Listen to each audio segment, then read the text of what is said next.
सुंदर विषय है कि ये शरीर किराए का मकान। भाई और बहनों, आप सभी मकान में रहने के लिए, बहुत सुंदर एपिसोड है, आप मकान में रहने के लिए अभ्यस्त हैं। हर व्यक्ति शाम के समय सारा अपना रोजगार का कार्य करके, अपनी रोजी रोटी को कमा करके वो घर में जाके सुकून लेता है। और मकान इसीलिए बनाया जाता है, परिवार इसीलिए होता है। वैसे परिवार देखिए पशुओं का भी होता है, समाज मनुष्य का होता है, उसको समाज कहते हैं। मनुष्य के समूह को समाज कहते हैं। पशुओं का भी समाज होता है, उसको कहते हैं समझ। एक मात्रा का फर्क है। अरे पशु ही नहीं, आप पक्षियों को देखिए, कुर्जा वगैरह जो विदेश से आने वाले पक्षु जो पक्षी होते हैं अभ्यारण्य में, अभी सर्दियों में बहुत आते हैं। हमारे जो ताल छापर का अभ्यारण्य है, और अभी तो बहुत दूषित हो गया है अभ्यारण्य हमारा, जो वहाँ का जो है ये सांबर का बहुत दूषित मर रहे हैं, उसकी सरकार जांच कर रही है, वो भी जगह है। और जो हमारा अभ्यारण्य सबसे बड़ा है भरतपुर का है, वहाँ पक्षी जब आते हैं एक लाइन में उड़ करके आते हैं, पंक्तिबद्ध चलते हैं, वह भी उनका परिवार है और उसके परिवार के साथ चलते हैं। अरे आपने कभी देखा होगा, मैंने देखा है, हिरण हिरनियां होती है, ये परिवार के साथ में रात को जब विश्राम करते हैं तो कैसे करते हैं, ये घेरा बनाते हैं। उस घेरे के मध्य के अंदर जो है वो कहना चाहिए कि जो प्रसव वाली होती है, जन्म देने वाली माँ होती है, वो गर्भाधान वाली होती है, वो बीच में, या जो सीनियर सिटीजन जिसको हम बोलते हैं, वृद्ध होते हैं, अपाहिज होते हैं, वो भाग नहीं सकते, उनको सबसे ज्यादा सेंटर में रखाए जाते हैं। फिर उसके बाद के अंदर प्रौढ़ लोगों का घोड़ा होता है, फिर जवान लोगों का घोड़ा होता है, और चारों किनारे पर चार यंग जो है हिरण जो अति शीघ्र भाग सकते हैं और वो नींद नहीं लेते हैं, तो वो शिकारियों की खोज में रहते हैं चारों दिशाओं में। कोई शिकारी आता है तो आवाज करते हैं और सभी लोग भाग जाते हैं। उनके जो है वह उनकी भाषा को समझ करके, उनका आह्वान को समझ के सभी भाग जाते हैं कि शिकारी आ गया है, कहीं हमारा शिकार न कर ले। एक स्थान के ऊपर जंगल में सुरक्षित जगह में वो लोग निवास करते हैं, वो भी उनका परिवार है, हर एक का परिवार होता है। तो मकान व्यक्तिगत एक परिवार का मकान होता है। मकान दो तरह के होते हैं, क्योंकि फैमिली बिना सुकून नहीं।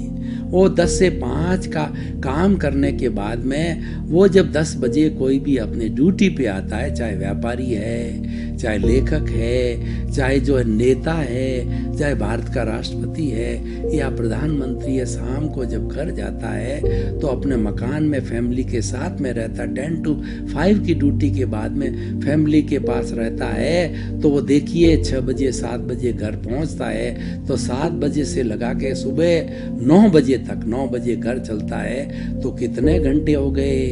मतलब लगभग 12-14 घंटे व्यक्ति परिवार के साथ अपने मकान में रहता है।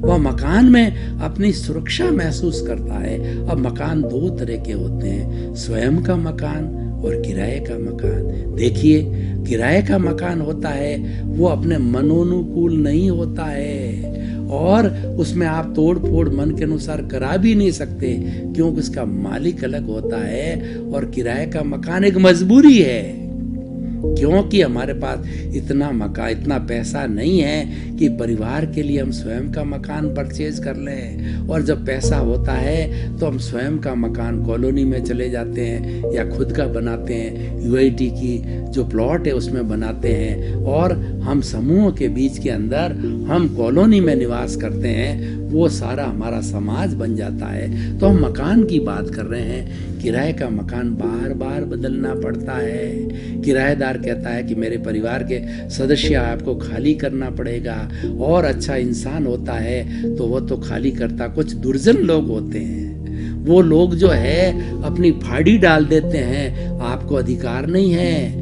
मेरा मकान खाली करने का।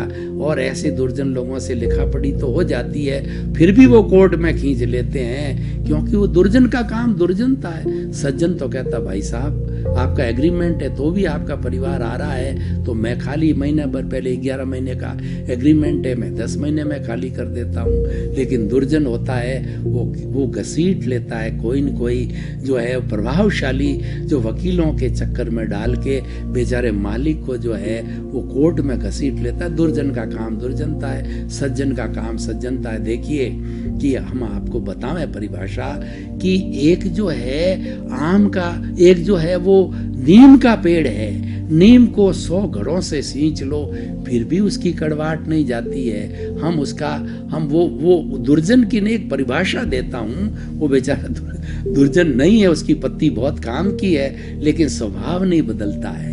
और देखिए दूसरी तरफ जो है वो क्या चंदन का पेड़ है, उसके ऊपर भुजंग लिपटे रहते हैं और जहर छोड़ता रहता है, फिर भी आप चंदन की लकड़ी हो, शीतलता सुगंध देती है, उसके अंदर जो उसका प्रभाव नहीं आता भुजंगों का, उसके जहर का प्रभाव नहीं होता है। इसलिए कहते हैं सूरदास की काली कमरिया चढ़े न दूजो रंग, सज्जनता सज्जन देगा, दुर्जन दुर्जन देगा। एक सज्जन संत था तो वो क्या है कि वो हमेशा जो है वो अपने तालाब के किनारे जाता और वहाँ पे पानी पीता, तो वहाँ एक जो है वहाँ पे एक बिच्छू आ जाता और बिच्छू डंक मार देता, डंक मारता, वो पानी पीते पीते छोड़ देता, दूसरे दिन फिर डंक मारता छोड़ दे। एक व्यक्ति ने कहा आप रोज आते हो, रोज ये डंक मारता है आपका, इसको मारते नहीं हो आप? कि भैया पानी पीने के लिए तो ये शुद्ध जगह वही है, मेरे पूर्व जन्म का हिसाब है, ये रोज आता है, मैं मेरी सज्जनता नहीं छोड़ता, ये अपनी दुर्जनता नहीं छोड़ता, ये हमारा हिसाब है इसलिए आता, हर एक के नहीं जाता है, ये हिसाब मुझे भुगता करना पड़ेगा, मुझे कर्मों को काटना पड़ेगा, लेकिन ये इसकी दुर्जनता है, मेरी सज्जनता है, ये दुर्जनता नहीं छोड़ता, मैं सज्जनता नहीं छोड़ता।